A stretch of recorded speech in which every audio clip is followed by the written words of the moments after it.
The following edition of Connecticut Valley Views is made possible by Windsor Federal Savings, with offices in Windsor, Bloomfield, Granby, and East Windsor. Neighbors helping neighbors since 1936. Join me, Susan Regan, host of Connecticut Valley Views, the most widely watched interview program on Connecticut Public Access TV. Proof to the people is the byline, insight without bias, generating a 360 perspective. Our mission is to focus on topical subjects with thought-provoking interviews regarding municipal leadership, current affairs, educational and political topics, as well as key destination points in New England. And here is your host, Susan Regan.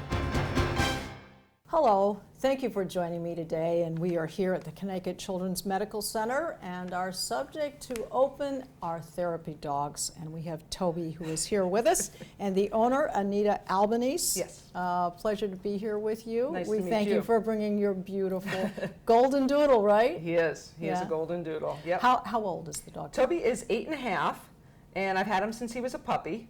He was actually the runt of the litter, which is surprising because he weighs 70 pounds now, but he's actually the smallest one in the group. Yeah. I like to think he picked us out because he actually came towards us and was like, take me, take me. So Usually that's the way it works with people. Yeah, you know, exactly. Animals come towards you and you say that, exactly. that they've chosen He was the them. one. He was the one. I always say, because we've been into animals, I always say that animals reach further to understand and connect than we do to them. Without a doubt. You know, there's Without no a question. doubt. There's no question. Well, tell us a little bit, how did you get into the program? How did you decide that he was the right dog for this, and what kind of a certification do you have to go through to do that? Okay, well, let's see. I retired from law enforcement. I was a police sergeant, and I retired in 2005. And when you go into law enforcement, if you do it for the right reasons and you want to serve your community, when you're done, let me just get him to sit. Sure, yeah. Toby, sit. That's a good boy. When you're done serving your community, you still want to do it. I just didn't want anything to do with law enforcement. And I have a love for animals. So I ended up getting Toby. I wanted a Goldendoodle, specifically because they have hair, not fur. And I know that a lot of people have allergies. And then what happened was I had a neighbor who really adored Toby. Turns out he ended up having stage 4 lung cancer. Oh my. And he was dying. And he and his wife and myself and Toby, we would go and visit. And he always, he would be sitting on the couch and Toby would go up and he'd lick his hand, and they had such a connection. And so much so that when this man was passing away, his wife asked if Toby would come in and if the man could say goodbye to him. And that's what he did. And it was such a touching moment.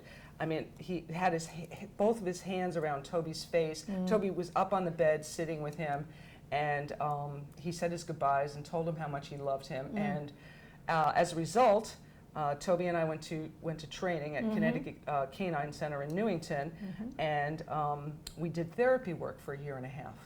How long does it take?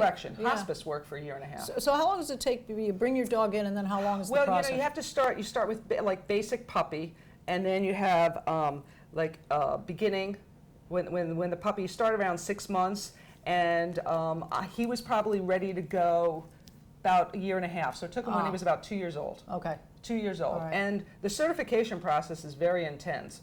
You have 10 areas that your dog has to perform on, and he has to pass all 10 areas. If he fails one, he fails. Okay. So give us a sense. What are the areas? Okay, so for example, what they do is they'll take like a large garbage pail, a metal one, and they'll throw it on the floor, because they need to see, the dog can be startled, as in he alerts, but he can't run and hide. Right. Right. They'll take like a wheelchair and they'll zoom it around the room exposed to that. see how if he snaps at the wheelchair, if he gets frightened by the wheelchair or anything like that. They make you do a heel command with your dog. You can't have a leash, and they yell out, turn right, turn left, make a U-turn, and your dog has to follow you in a heel command. That's probably the hardest part. Another of the tests is the dog has to be in a down stay position, and you have to leave the room, and the dog has to stay like that for 3 minutes, and you stay outside, and then you come back in and you release the dog. So it's all of that. It's very intense, but it's meant to be, because you need to be able to, I need to be able to control my dog. Of course. And it's a great learning experience because he learns how to interact with me and Right. what to expect Well, from me. you already have people who already have physical issues, so you don't need something that's going to frighten them or alarm Exactly. them. So Exactly. really the purpose is to bring the animal in to soothe Right, the and he's person. going to take a break. Sure, which I think is a good idea. Now, Goldendoodles, are they typically the type that would be utilized for the program, or what other breeds are No, I think, quite honestly, I think any used? dog. I think any dog that is trained right, and you know, it depends. Goldens happen to be a great breed because they love children. You know, they're just, you know, that kind of dog. So do Labs. They're laid back. Yeah, they're laid back, and they just love children. They want to lay down with them, they want to kiss them, and all that kind of stuff. So, but any dog really. What I liked about Toby is because he's hypoallergenic. You know, so many people and so many children have allergies Sure, of that I course. didn't want to. That's part of the process, sure, of course. Cause that concern, and this way, because he has the hair, it's not an issue. Well, I mean, have you seen children change when you've brought him in? Do you see them react? They obviously look forward to him coming. Yeah. Oh no, absolutely. They do. You know, it's an amazing interaction because, you know, he doesn't care if a child is bald. He Right. doesn't care if somebody's missing a Right. limb. He doesn't care if they can't even Yeah. speak to him. It doesn't matter. Not You know, judgmental. he is going to give them all the unconditional love, and they have to do nothing. And because he loves children so much, he just goes in and he wags his tail and he gives them kisses, and you know, and then they can talk about if they have a dog or if they want a dog. Sure, it or- opens the children it up. kind of opens them up, and it really kind of takes them away from where they're at. It gives them a brief respite from what's going on. Well, with you know them. what it is, Anita, Yeah. is they're both coming from a common area called innocence. Without a doubt. Without And a doubt. dogs can read people, and children can read people, and Right. they meet on this common ground, and Without I a think doubt. that's why this Without a particular doubt. therapy program is so unique, Yep. because we're not talking about people who have personal agendas. Right. We're talking about two separate subjects that understand Exactly, what's going exactly. on here. And also with him, you know, it's not always just about the children. Invariably, you know, it's about the staff that we see along the way. I mean, so many staff come up to him. It's about the parents or guardians who are in the room, and sometimes they just need a break. They just need some few minutes where they're not dealing with whatever they're dealing with their child, and they just need a break. I mean, I've had mothers that have day-old babies that Yes. come, they come running out of the room, and they're like, please come, you know, will you sit with us? And so we all sit on the Yeah. floor, and, you know, and then we talk about the dog, and, you know, we talk about, you know, their Yeah. baby and all that kind of stuff. So it's a real special connection. Well, I think we're going to go and visit a couple of these Super. children now, and we can see what you do when you make Okay. your visit. And then later on, we'll be talking to Dr. Isakoff, who specializes in hematology and oncology here at the center, and will bring us a little bit more knowledge about the actual issues that the cancer patients are going through. Excellent. All right, let's take a look. Now, would you ever take him to Alzheimer's patients? I have. Okay. And does Last that work Christmas. well, too? Yes, last Okay. Christmas we have, it works out great. It works out really great. I bring brushes and things so Right. they can practice some Right. of those skills that they may Yeah, have lost. yeah. Toby, sit. Good boy. Good boy. Yeah. So. Alzheimer's, we went Yeah. to, in Rocky Hill, there's an Alzheimer's unit there. I like to go there like on Christmas, around Right, Christmas. right. Went there Christmas Day a couple years in a row. See, I think they break through those barriers, too. Oh, without a doubt. They Without a really are. doubt. See, it's up close and personal. Oh, There we so go. funny. My parents' dog has the exact same collar. Oh yeah, I know. It's funny, the rainbow collar, right? I know. Yeah, that's what we're talking. He says, that's what I wanted. That's all I wanted today. I wanted to get to one child's face. You can lay down, Tobes. He's going He was going to jump up. I can see it. Yeah, he was ready. He says, I was going in, Mom. Yeah, I was. I was moving Yeah, him. yeah. Not that that's a terrible thing, but we have to kind of prep for that, like put a towel down. Yeah, I know. It's like at a perfect height for you right here. You know, I think he knows it too. Yeah. He hasn't stopped wagging his tail. I know, it's so cute, isn't it? Yeah. You can pet him. There you go. Yeah. Now, what kind of dog is Bear? He's a poodle. Oh, a standard poodle. Well, can you guess what Toby is? Yeah, he's a Goldendoodle, which means he's a golden retriever and A stand wants to give you a kiss. Don't worry, Dad's going to wash your hands after we go, okay? All right. Yeah. All right, we're going to head out. We're going to go see somebody else. Is that okay by you? All right. What do you say? You're welcome. You have a good day, okay? All right, we're going to head out. Toby says goodbye. Bye, Toby. Bye-bye. All right. You want to do a shake with Toby? Okay, got to come closer. You come closer to him. There we go. Okay, now put your hand right down there. Tell him to shake. There you go. Yeah, you know why he's looking at me? Because he wants a treat. There you go. Good boy. All right, now I'm going to show you. I'll show you a high five. And we can do a little high five action. Would you guys like to see that? Okay. Okay. Wait. Sorry, I was there. You ready? High five. What a good boy. Wasn't that good? Have you seen a dog high five before? No. That was pretty cool, huh? Yeah. I know. Look at him. See, he's waiting for another treat, but that's not going to happen. No, it's not going to happen. What dog do you have at home? I have a pug. You have a pug? Yeah. Yeah. Well, that's great. Pugs are good dogs, huh? How old? Luigi? Yeah, Luigi. Put the name Luigi. Well, we rescued him from Pug Rescue of New England. Oh, okay. So he came with Snuggle boy? Does he like to be held? Yeah, he loves to be held. Yeah. To be in my parents' bed. Yeah, He'll yeah. just get in any position. He'll get like under the covers with my parents. Like, Oh. his hands like that. Oh, that is so cute. We're going to continue our conversation while we are at the Connecticut Children's Medical Center in Hartford, Connecticut. And we have the pleasure of speaking with Dr. Mike Isakoff, who specializes in hematology and oncology here at the center. It's a pleasure to be with you today, Doctor. Thank you.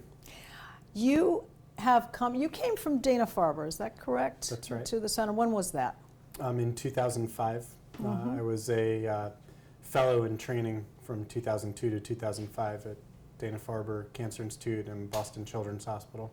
And then did you decide to make the move here, or the opening was here? What was the personal instigation to do it? Well, for me, actually, it had to do with family. Wanting to be close to my own family and being in the Northeast, and I knew that there was a great opportunity here with a young, growing hospital where I could go and build a program and improve the care that kids in Connecticut were receiving.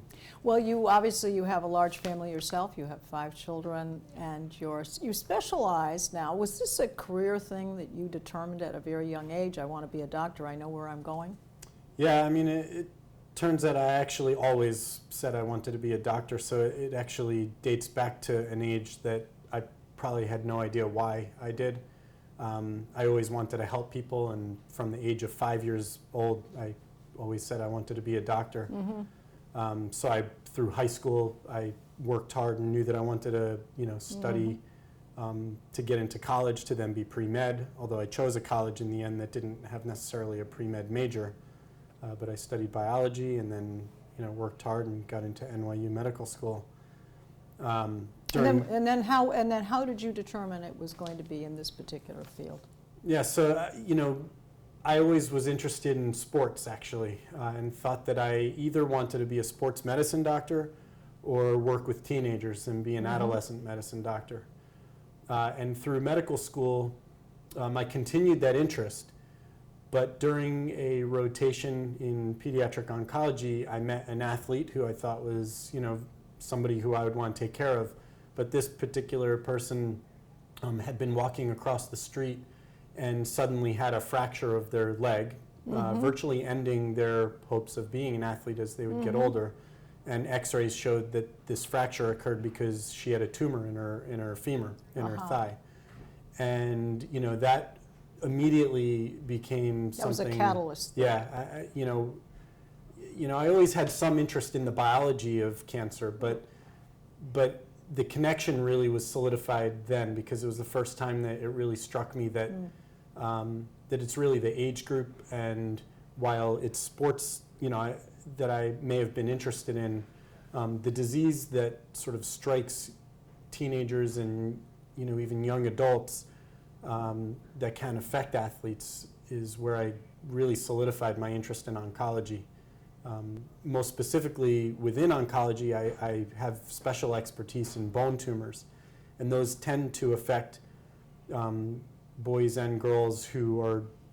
Is it a stress thing? Is it a stress cause thing? No, I think it's more that it just happens to occur in people who maybe are in their growth spurt, and people who are growing and tend to be taller. And those tend to be people who are participating in sports. So it's not that it affects people who are athletes, it's that athletes tend to be bigger, and bigger people tend to get more bone tumors. So it's certainly not exclusive to that group. Certainly, as I learned more and understood more, that younger patients certainly can get these kinds of tumors too. Well, I think we're all aware these days, particularly in the media, of why how much the various kinds of cancers, and the fact that it seems as though everyone either knows someone or in their family that has cancer. Has there been a growth of issues with young people with cancer? The incidence of cancer in children has been relatively stable over a long period of time. The reasons that kids get cancer also is in most cases quite different than in adults. So, we don't necessarily understand why children get cancer for the majority of cases, or, adolescents, young adults. There's not great understanding of why. Very different than certainly. Is it hereditary? I mean, in some cases it's certainly hereditary, but most kids I know aren't smoking or drinking or doing things to their body that could sort of predispose them. Where the epidemiology of older patients, really those environmental factors play a huge role. So without those environmental factors present, there's certainly genetic predispositions. But in most cases, we really don't know exactly what causes cancer, and except for a few select cases of known environmental causes, radiation exposure,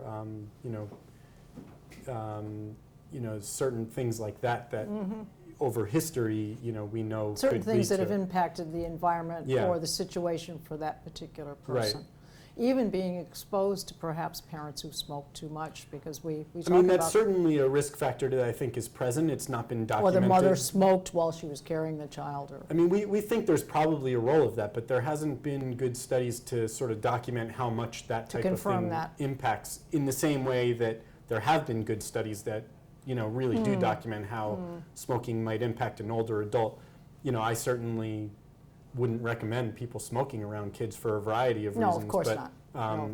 But I think that there's probably some role, but how much we don't know. So it truly is that in the majority of cases we really don't know the exact cause. It seems to happen randomly at unexpected times. Certain cancers certainly happen more often in certain age groups. and you mentioned teenagers. Is that Yeah, I where mean, it's- for bone tumors, they tend to occur more in teenagers, although they can occur in any age. For leukemias, they tend to occur in more younger patients. So those are just two examples, but so there may be age-related differences, but what exactly stimulates it to happen is actually quite unknown. in this particular facility, what is the age range of children how young, you've certainly up to through teenagers, but then how young are the children that are here that you are working with? So we take care of children with both blood disorders and cancer from age 0 through young adulthood. Unfortunately, although it's less common for young children to have cancers, certainly many children are born with blood disorders that we take care of, from birth. And there are a few rare cancers that unfortunately we do see in the newborn period even. It's certainly less common than other age groups, but that is it is possible. Now, your particular field in hematology and oncology, have there been any major inroads that have been made recently, any discoveries, cures, and so forth, that either this facility or in general have been made? So our facility participates in a national consortium of hospitals that includes over 200 institutions as part of the Children's Oncology Group. And together, with sort of the joining of all of these hospitals together, there have been incredible improvements. Really, you said recently, I would say that changes continue to happen recently, but when we look globally over the last 30 to 40 years, we've really flipped the outcome from somewhere around 30% 5-year survivals for children with cancer overall now to almost 80% survival. Now, And what do you attribute that to? Because of the research that's been done? Because of this collaboration across the country for cancers that are essentially universally rare in children. So you're sharing information. Yeah, so by coming together, sharing information, we're able to make improvements better and faster, and design trials that not only look at regimens that might improve, but also are hopefully not as toxic. As we improve patients, as we improve patient survival, we also want to decrease the toxicity that we're giving them with all of these chemotherapy drugs. Well, now, as I understand it, there are various cancers. You've mentioned the bone tumors and so forth, but what is the process? And I understand that there would be different processes according to the particular type of cancer, but give us a feeling of parents have taken their child on regular visits to pediatrician, everything has been fine, but now suddenly the pediatrician has discovered something that he thinks should be investigated further, and he recommends this facility to do so. Give us an example of what would be the process. Yeah, so I think most often parents really suspect that something is wrong with their child. It's quite unusual to go to a pediatrician and have them pick up on something when the parent didn't have a concern. In fact, it's even more likely that a parent has a concern and the pediatrician at first glance might think things are okay, but say, come back if it's not getting better. Right. And if a symptom persists, whether it's feeling like there's a lump or a bump somewhere, or just feeling they're not eating well, or having fatigue, or starting to have fevers that are unexplained, then the pediatrician may do evaluations that make them have concern. That's where the blood work comes in, isn't it? Yeah, exactly. And once the pediatrician has concern, there's essentially two ways that we will meet a patient. One is that if the pediatrician has great concern, they may send the patient right to the emergency room. And upon presentation to the emergency room, if there are abnormalities that clearly look like there could be a blood disorder or a cancer, then they'll contact us and consult us right to the emergency room or admit them into the hospital, and then we'll be part of the team that will evaluate for whether there's a cancerous process. The other way is that when they're not sure, in the case of a child who might have a swollen lymph node, they may just contact us and say, could you take a look and see what you think?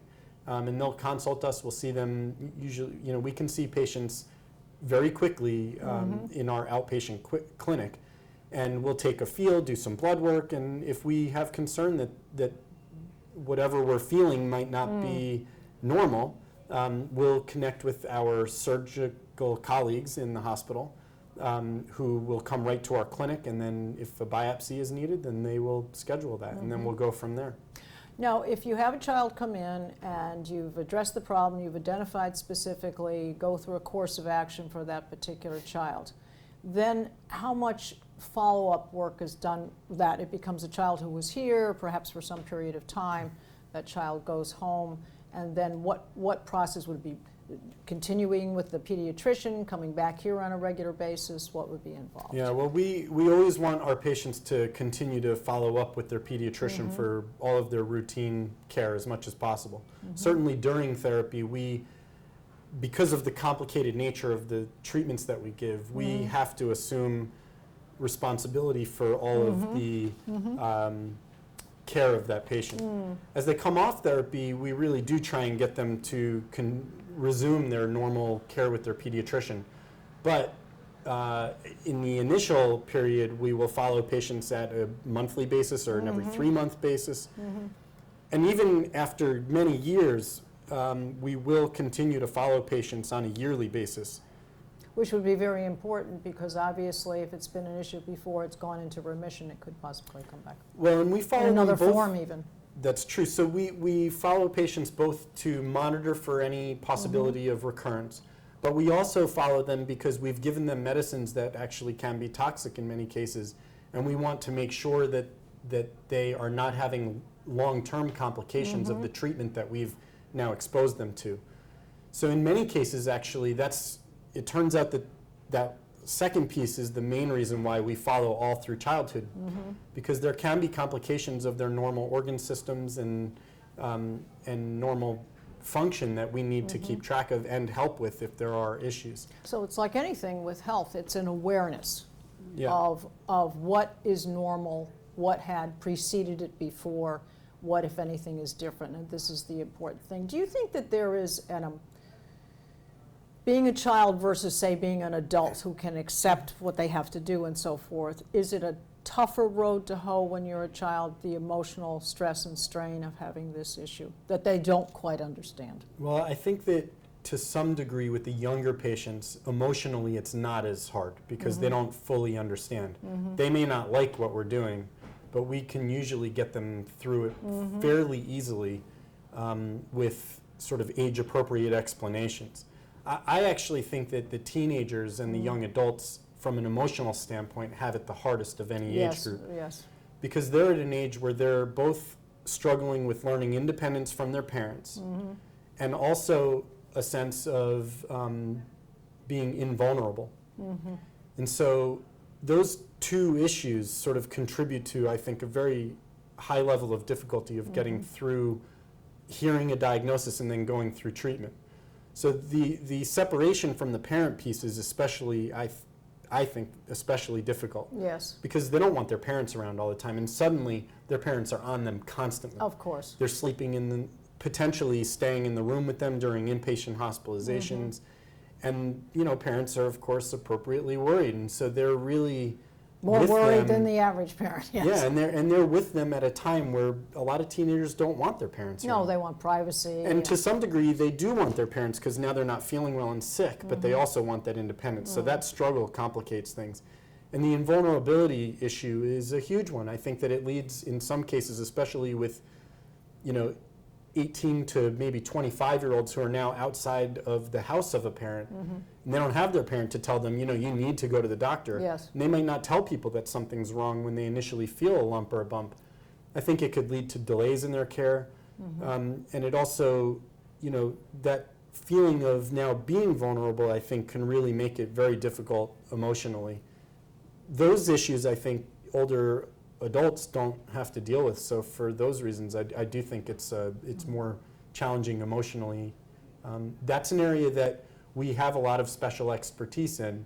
I actually developed an adolescent and young adult cancer program within our hospital to address those needs and work with the adult hospitals in the region to be able to provide consultation and even to take patients that are young adults diagnosed at those centers, sometimes to treat them even in our hospital, even if they're in their 20s, because of our expertise in sort of dealing with that age group and all of those emotional issues. Well, I think the mind has a great hold over the body, and the body has an impact on the mind, and they intertwine between the two. If one or the other is not functioning, it does have an impact on it. Yeah, absolutely. So I think it's very important. I know you have a sense of humor. It probably works very well when you're dealing with young people. I think you need that because you need to provide that hope and that inspiration that life can be better, things will get better. And I think you bring that to that. And I very much appreciate your time, Doctor, to Thank give us and share some of the things with us. And our pet therapy program that we've done today is all part and parcel of this. And I do want to give the website for the medical center for those of you who'd like to follow it further. And it is Connecticut, spelled out Connecticut, children's.org for more information if you are concerned about your child or would like to contact anyone here at the center. And I want to thank you for joining me. You can see us on Facebook, and you can see all of our programs on our website at ctvalleyviews.com.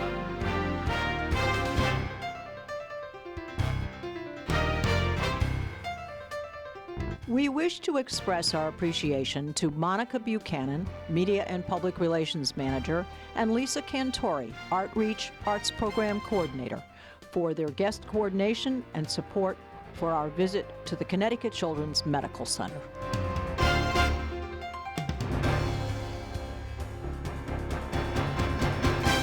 Our thanks to Windsor Federal Savings for making this program possible.